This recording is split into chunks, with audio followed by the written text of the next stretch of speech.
Dichuo moro ma hike ni e diere okawo ngimane e yor deruok bang' nego nyathine ma nyako ma jahigni 4 ka olute e kisima e gweng' ma Nyamawaita Chiria e sub-county ma Kuria West. Jatend obila ma Kuria West Ruben Bet oyango masirani kowacho ni obila dhi nyime kod timo nonro. Bet wacho ni gichich ni wuoro noero moseyangi kaka Chacha osebedo kod dang'ni mar paro gino mane nyalo miyo neg nyathine kasto kawo ngimane e yor deruok. Familia ma oyudo midhiero no kotelne kod Maria Chacha wacho ni dichuo no nonego nyathine ni kasto dere owuon kiwacho ni osebedo kod paro madang'ni tok ka minode noringo weye gi nyithindo higa mokalo. Anasema lakini mama, nilisikia mtoto analia. Damu yake ilikimbia kuja kwa kisima.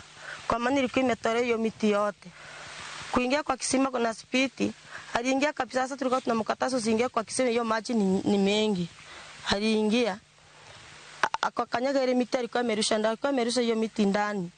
Mtoto ako chini na miti amerusha ndani.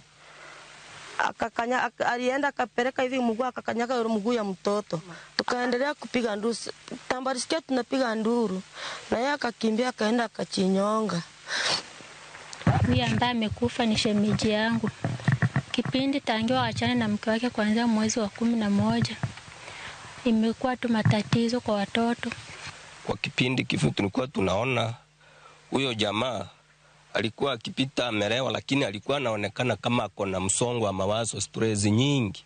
Sasa wakati alikuwa akitembea tukijaribu kumhoji na kumuuliza, anasema mke wangu ameenda ameniachia watoto wananisumbua huko nyumbani, sina amani.